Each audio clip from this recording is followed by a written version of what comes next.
Bonjour à tous et bienvenue sur Makertronic. Je suis ravi de vous retrouver aujourd'hui pour cette nouvelle vidéo où on va parler du mining du Radiant et on va surtout parler de Nvidia SMI, hein, donc c'est l'interface qui permet de gérer les cartes graphiques. Voilà. Que ce soit sous Windows ou sous iOS. Pensez à mettre un petit pouce bleu et à vous abonner à la chaîne si vous n'êtes pas abonné. Et puis je vous rappelle que vous pouvez cliquer sur le bouton rejoindre sous la vidéo et vous pourrez avoir les vidéos en avance. Voilà.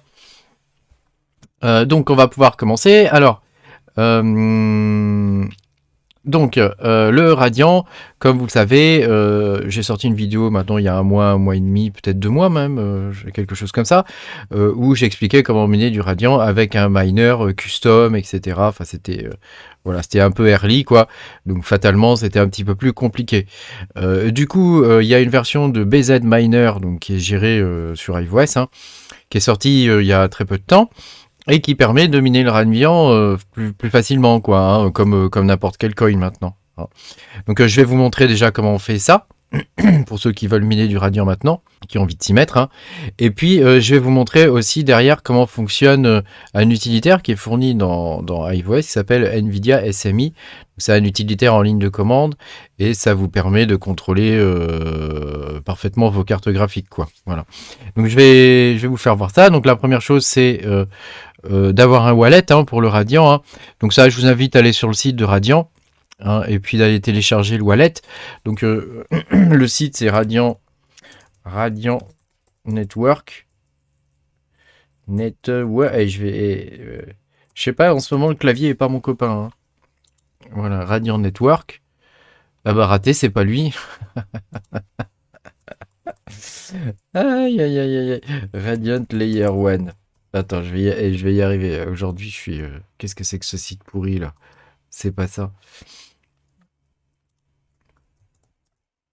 Oh là là là là là là. Ah, attends. Je crois que je l'ai. Le voilà, c'est bon. Donc voilà, là, j'ai le bon site. Hein.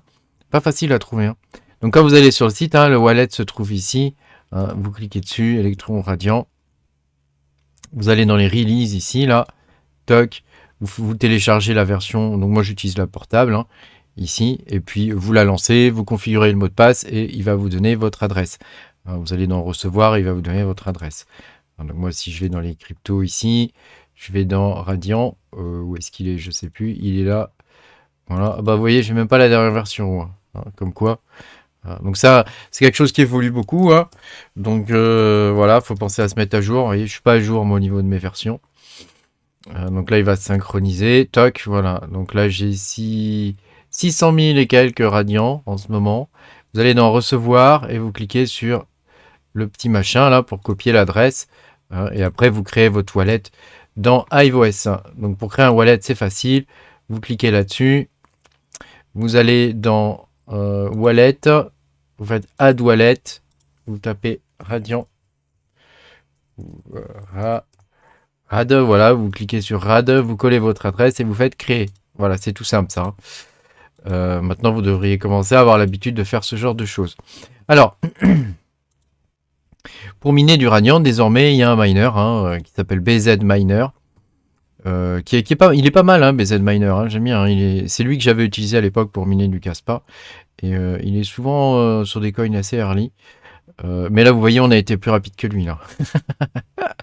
Alors, pour le coup, donc vous dupliquez votre flight sheet actuelle, hein, et puis ensuite vous la modifiez. Donc vous cliquez sur Edit ici, toc. Là, vous choisissez RAD ou RXD, hein, son vrai. Au début, c'était RAD, donc moi j'ai RAD parce que c'était RAD au tout début le sigle, mais maintenant c'est RXD. Hein. Donc moi je vais prendre RAD. Hein. Ensuite, vous cliquez ici sur votre wallet hein, que vous venez de créer. La pool, vous faites Configure in Miner. Et en Miner, vous choisissez BZ Miner, ici. Et ensuite, vous cliquez sur Setup Miner Config. Voilà. Donc, une fois que vous êtes dessus, à l'algorithme, vous choisissez Radiant. En wallet, vous choisissez, vous mettez votre variable WAL, W-A-L, là, ici. Worker name, pareil, vous mettez le worker name. En mot de passe, vous mettez ce que vous voulez. Moi, je mets X, hein, c'est pareil. Et voilà, ensuite, vous choisissez votre stratum. Donc, le stratum, vous l'avez sur votre pool. Hein. Donc moi en l'occurrence, je l'ai sur la pool de Airplant, hein. Mais vous pouvez prendre une autre pool, hein. Vous allez sur mining pool stat, pool stat. À chaque fois il me sort ce truc là, pool mining pool stat, voilà, toc. Voilà, vous allez sur mining pool stat et vous chopez le radian, toc. Vous voyez son sigle maintenant c'est RXD, hein, c'est plus RAD. Et là vous prenez la pool que vous voulez, hein, donc vous pouvez aller sur RXD pool qui est aux États-Unis, enfin vous choisissez celle que vous souhaitez, hein. Sur la pool Airplant, pour obtenir l'adresse, il faut aller dans Connect ici et il faut choper la pool ici, vous voyez, toc. Stratum, pool, machin, avec le bon port, hein. Vous prenez tout ça, vous le copiez là, et puis c'est fini. Vous faites appliquer, et c'est tout ce qu'il y a à faire. Vous faites mettre à jour, et vous cliquez sur la petite fusée pour lancer. Voilà, c'est aussi simple que ça, hein. Alors moi je le trouve moins bon quand même que le miner custom. J'avais un hash rate légèrement meilleur sur le wallet, sur le miner custom, hein. Mais ça se joue vraiment à très très peu, hein. Ça se joue vraiment à très très peu, donc bon, on va dire que la solution via EvoS et BZ Miner est très bien, hein. Alors, il y a une chose, hein, qu'il faut savoir au niveau des overclocking, hein. Comme vous pouvez le voir là, le corps est à 1125, mais je consomme quand même 70 watts, hein. Donc il y a quand même plusieurs trucs à savoir, et c'est là où on va revenir au vrai sujet de la vidéo, qui est NVIDIA SMI. Alors, pour accéder à NVIDIA SMI, vous devez ouvrir une console, hein, ça se fait via la console. Donc vous cliquez sur l'adresse IP ici. En login, vous tapez user. En mot de passe, vous tapez 1. Et déjà, je vais vous montrer ce que c'est que NVIDIA SMI. SMI, voilà. Vous tapez NVIDIA SMI et vous allez voir, si vous faites A-H comme ça, vous allez avoir l'aide. Donc ça va vous mettre toutes les commandes. Alors il y a du monde, hein. Mais n'ayez pas peur, hein, c'est pas très compliqué en fait, hein. Il y a du monde, il y a des trucs que votre carte va gérer, des trucs que votre carte va pas gérer, hein. Par exemple, si on va voir dans les modifications options, donc pour la carte, hein, vous voyez qu'il y a le persistence mode. Donc ça, vous pouvez l'utiliser si vous souhaitez conserver les paramètres après un reboot, hein, ou pas.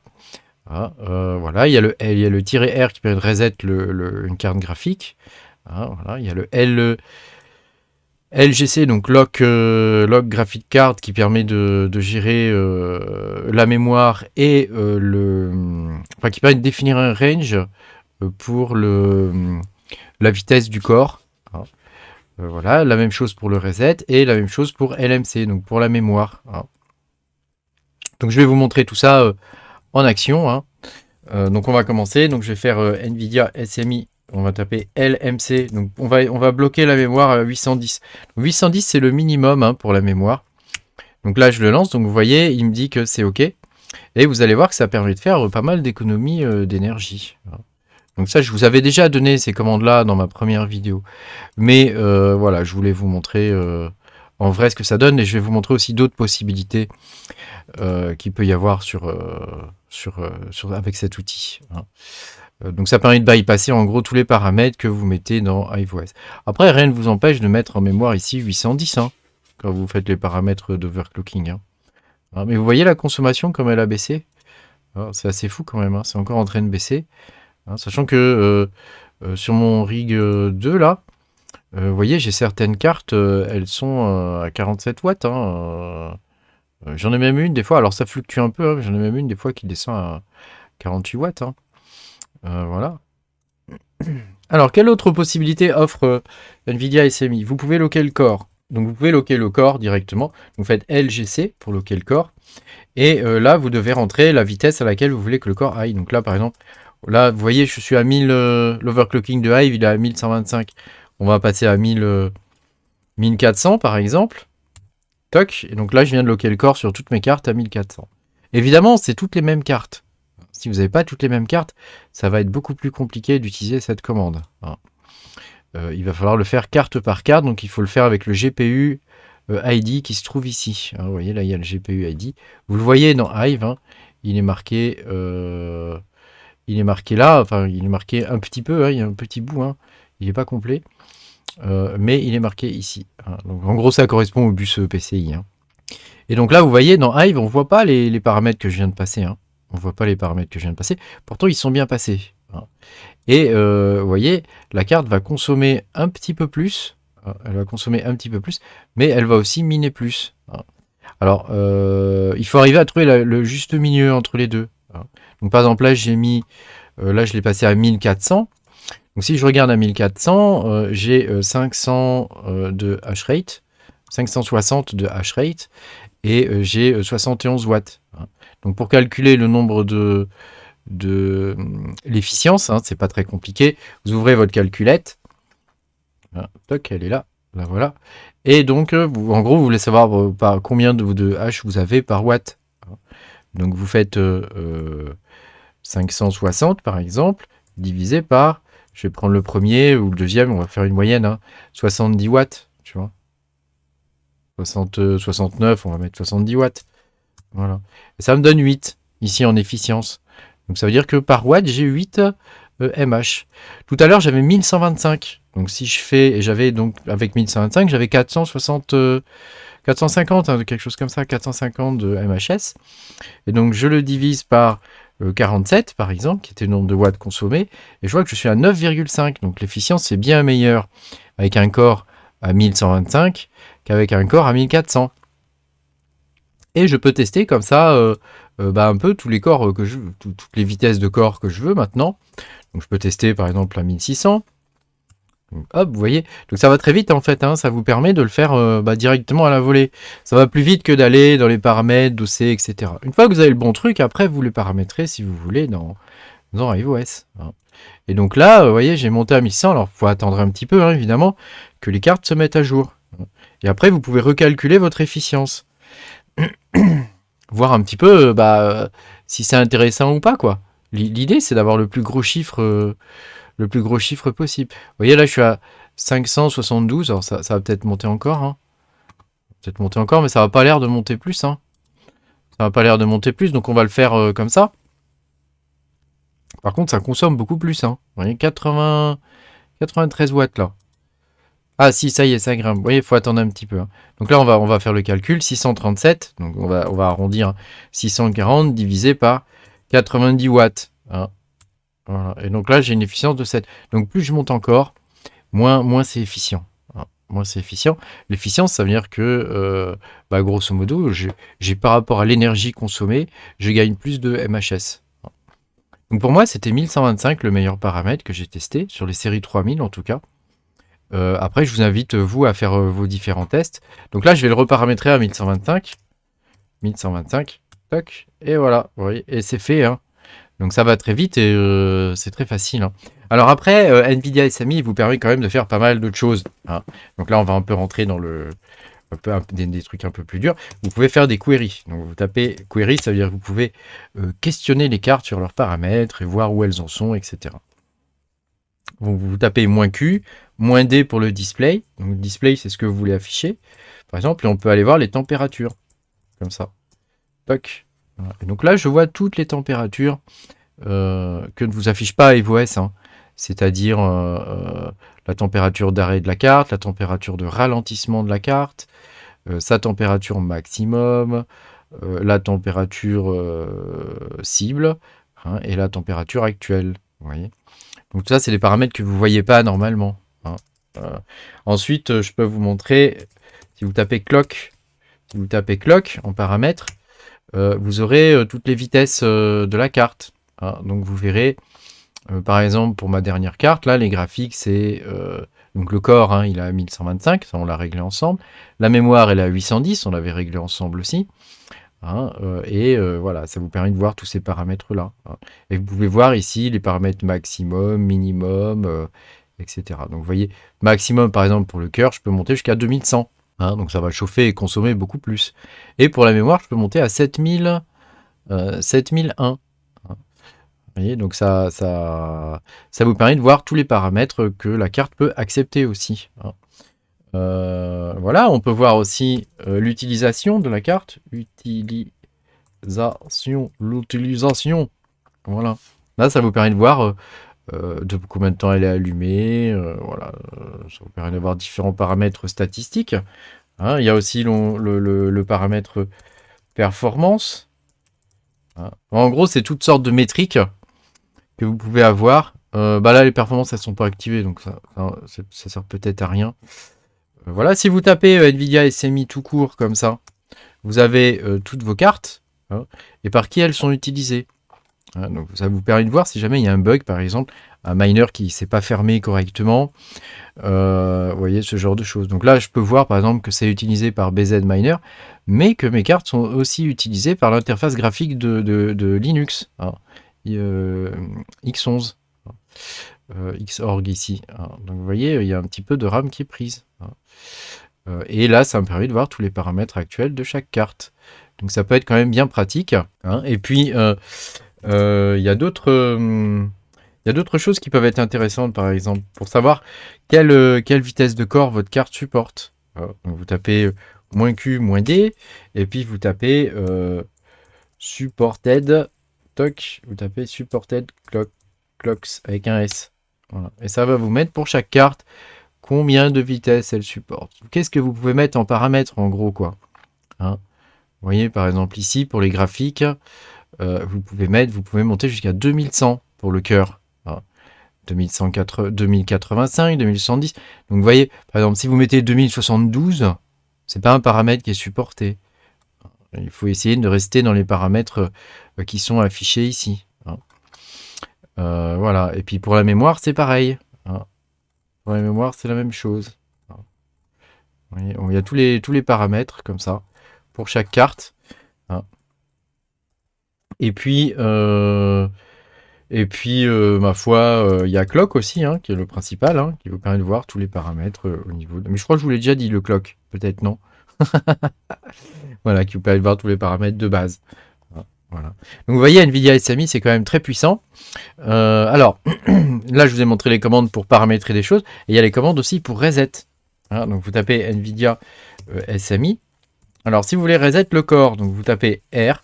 Si vous voulez tout reset, vous tapez juste R. Hein. Si vous voulez juste reset le corps, vous tapez RGC. Attends, si je ne l'écris pas bien, ça ne va pas le faire. RGC, hein. Voilà, donc ça c'est all down, ça veut dire que c'est bon. Et pour la mémoire, c'est pareil, donc c'est MC, pour memory clock. Toc, vous voyez. Et là, c'est pareil. Donc là, la carte, elle est remise à 0. Vous pouvez mettre juste -R. Donc là, il vous dit que il n'a pas pu la reset. Mais vous voyez, les autres commandes sont bien passées.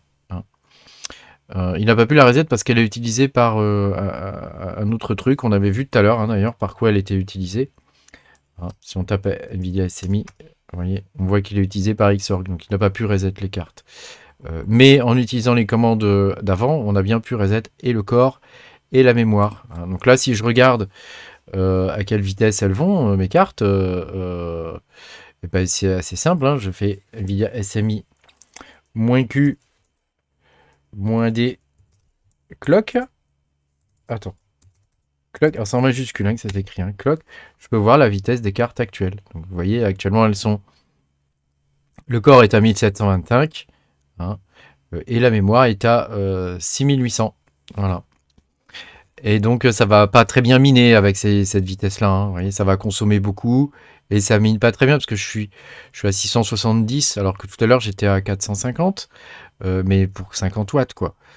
Donc vous voyez, le ratio est pas très intéressant.